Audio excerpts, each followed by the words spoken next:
Olá, alunos! Estamos de volta aqui para mais uma resolução de questão da CESP, do SEBRASP. Vamos lá comigo atento à questão.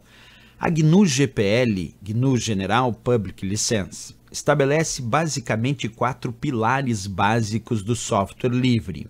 Considerando esses 4 fundamentos para software livre, julgue o próximo item. A GNU-GPL estabelece como fundamento que um software livre deve permitir o estudo de como o programa funciona, mas não é permitido fazer alterações no código-fonte desse programa, certo ou errado?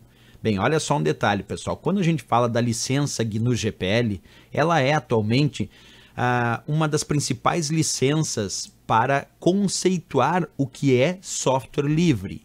Então, quando a gente fala da licença GNU-GPL, imediatamente a gente associa o termo software livre, e aí temos que saber que software livre é um software que oferece ao usuário a liberdade de compartilhar o software, estudar esse software e também modificá-lo, sim, modificá-lo de acordo com as suas necessidades.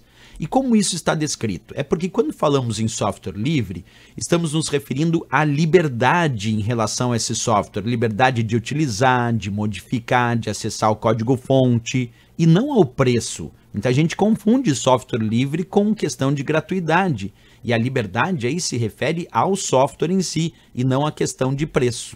Essa licença, chamada GNU-GPL, que atualmente se utiliza muito a versão 2 dessa licença, ela diz lá no seu comecinho o seguinte: a licença pública geral foi desenvolvida para certificar de que você tem a liberdade de distribuir cópias de software livre e cobrar por esse serviço se você quiser. E dentre essas várias liberdades, a licença GPL descreve a sua primeira liberdade como sendo a liberdade zero, que diz que é a liberdade de executar o programa como desejar para qualquer propósito. Pode ser para fins comerciais, educacionais, uso doméstico, uso corporativo, não tem problema, é usar para qualquer e executar para qualquer propósito. A liberdade, dita liberdade 1, que é a segunda liberdade, é a liberdade de estudar esse software, estudar como ele funciona e também adaptá-lo às suas necessidades. E para isso é claro que o acesso ao código-fonte é condição prévia, quer dizer, eu tenho que ter condições de acessar o código-fonte, que são os códigos de programação que foram utilizados para criar aquele software, para conseguir então estudar esse software, estudar os seus códigos de programação e também adaptá-lo às minhas necessidades. A próxima liberdade, que é a liberdade 2, que é a terceira liberdade do software livre da licença GPL, diz que nós temos também a liberdade de redistribuir cópias desse software para que a gente possa ajudar toda a comunidade e até o meu vizinho que de repente quer utilizar esse software. Então podemos redistribuir.